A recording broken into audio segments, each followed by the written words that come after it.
Βεβαίως, να ξεκινήσω μόνο, θα μου επιτρέψετε, από πέρσι, όπου πλέον είχαμε ήδη την ίδρυση του Τμήματος Ψυχολογίας με ΦΕΚ. Ναι.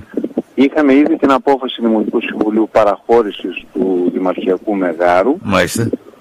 Έχουμε ήδη καταθέσει τα δελτία για τη χρηματοδότηση από την περιφέρεια για την ανακαίνιση και των δημοτικών κτηρίων, όπου θα μεταφερθούμε εμείς σαν υπηρεσίες από το Δημαρχείο, Ναι. αλλά και τη χρηματοδότηση για την ανακατασκευή του Δημαρχιακού Μεγάρου, ώστε να καλύπτει τις προϋποθέσεις για το Τμήμα Ψυχολογίας. Μάλιστα. Αυτά έχουν γίνει και τώρα πλέον ήρθε η ώρα όπου πρέπει και εμείς μαζί με το Πανεπιστήμιο να προχωρήσουμε τουλάχιστον σε κάποιες προγραμματικές συμβάσεις. Ναι. Η μία θα είναι για την παραχώρηση και τη χρήση του Δημαρχιακού Μεγάρου και τις προϋποθέσεις αυτού, και η άλλη θα είναι για το πώς θα προωθήσουμε επικοινωνιακά αυτό το νέο τμήμα σε όλη την Ελλάδα, σε όλους τους φοιτητές, ώστε να μπορέσουμε από την αρχή να υπάρχει ζήτηση για το δικό μας τμήμα και σιγά σιγά να έχουμε μέσα από το μηχανογραφικό, όπου μου είπε ο Πρίτανης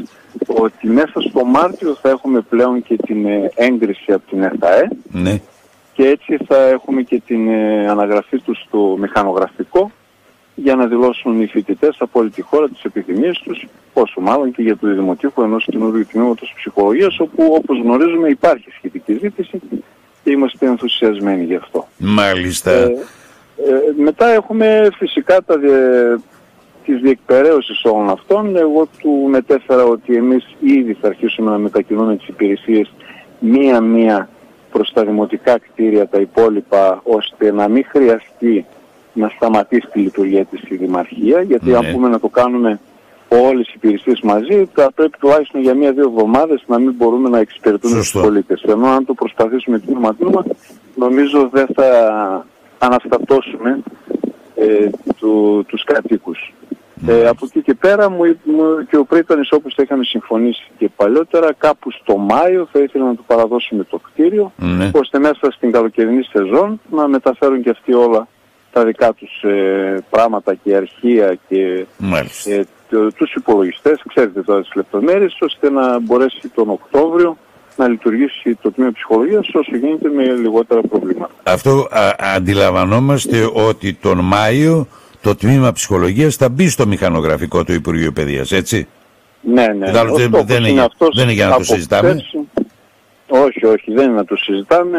Αυτό θα γίνει πάση θυσία. Μάλιστα. Είτε θα γίνει με τη διαδικασία όπως τα είχαμε προβλέψει, με χρηματοδότηση, γιατί ξέρετε τώρα θα τρέξει και ο διαγωνισμός για την ανακαίνιση των κτηρίων. Ναι. Εκεί φαντάζομαι δεν θα θελήσει κάποιος να μας δημιουργήσει πρόβλημα. Ελπίζουμε ότι δεν θα δημιουργηθούν προβλήματα με ενστάσεις, γιατί αν δημιουργηθούν προβλήματα θα υπάρχει περαιτέρω πρόβλημα μετά. Βεβαίως. Αν κάτι το οποίο έχει προϋπολογιστεί για να γίνει ανακαίνιση των κτηρίων, έχουμε ένσταση από κάποιον εργολάβο, εκεί πλέον σηκώνουμε τα χέρια ψηλά, διότι δεν υπάρχει άλλη διαδικασία.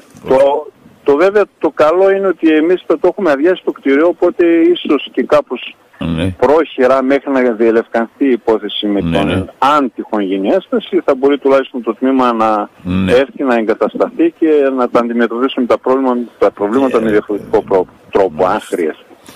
Ελπίζω ότι το ευχόμαστε να μην χρειαστεί, να μην φτάσουμε μέχρι εκεί δηλαδή, και υπάρχουν όλα αυτά τα ερωτηματικά και αμφιβολίες μετά εάν μπορεί να λειτουργήσει και το τμήμα.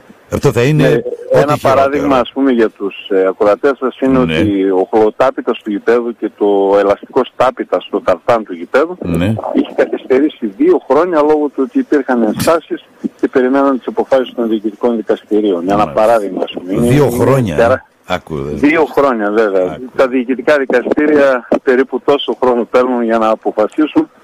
Δυστυχώς. Ελπίζουμε ότι δεν θα έχουμε τέτοια περίπτωση. Μάλιστα. Αυτό το αφήνουμε ως κομμάτι και ευχόμαστε από καρδιάς να εξελιχθεί